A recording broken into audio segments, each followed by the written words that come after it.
Hi மக்களே, இன்றைக்கி தக்காளி குழம்பு தாங்க வைக்க போகிறோம். அதுக்கு தேவையான பொருள் பார்த்துக்கலாங்க. 4 தக்காளி எடுத்து வச்சுருக்குங்க. சின்ன வெங்காயம், பூண்டு, குழம்பு மசால் பொடி, தனி மிளகாத்தூள், தேங்காய், கறிவேப்பிலை,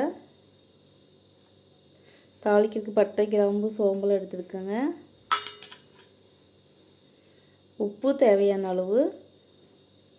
இப்போ வாங்க எப்படி செய்யலான்னு பார்க்கலாம்.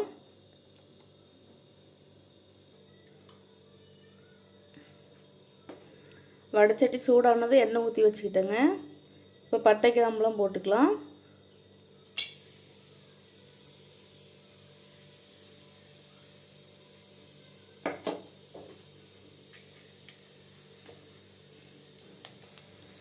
வெங்காயம் சேர்த்துக்கலாங்க.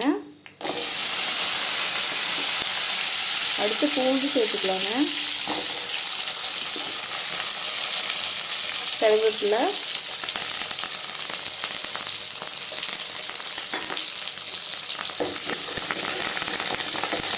எல்லாம் சேர்த்து நல்லா கிண்டி விட்டுக்கலாங்க. வெங்காயம்லாம் கொஞ்சம் வதங்கட்டும்.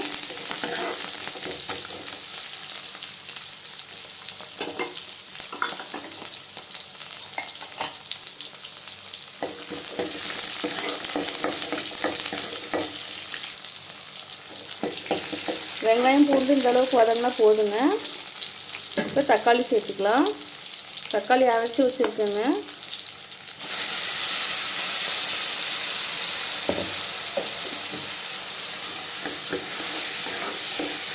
நல்லா பச்சை வாசனை போட்டுங்க தக்காளி, அது வரைக்கும் வதக்கி போட்டுக்கலாம். தக்காளி நல்லா வதங்கிடுச்சுங்க. பச்சை வாசனையெல்லாம் போகிற அளவுக்கு வதக்கி விட்டாச்சு.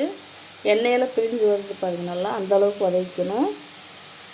இப்போ குழம்பு மசால் பொடி சேர்த்துக்கலாங்க. தனி மிளகாத்தூள் சேர்த்துக்கலாங்க. தேங்காய் அரைச்சி வச்சுருக்கோங்க, அதையும் சேர்த்துக்கலாம்.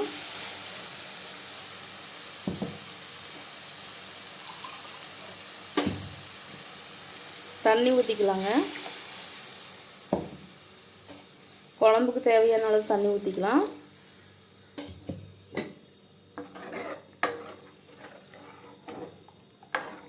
உப்பு சேர்த்துக்கலாங்க.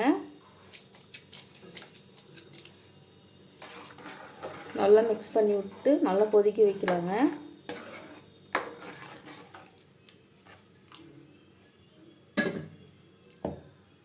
குழம்பு நல்லா 2 நிமிஷம் கொதிக்கட்டுங்க.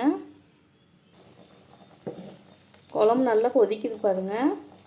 உப்பு செக் பண்ணிவிட்டு பத்தலைன்னா சேர்த்துக்கலாங்க. இந்த 10 நிமிஷம் கொதிக்கட்டுங்க குழம்பு. வீட்டில் காய் எதுவும் இல்லைன்னா டக்குன்னு இந்த குழம்பு வச்சிடலாங்க. தக்காளி குழம்பு நல்ல டேஸ்ட் நல்லாயிருக்கும். குழம்பு நல்லா கொதிச்சிருச்சுங்க. இப்போ தக்காளி குழம்பு ரெடியாகிடுச்சுங்க.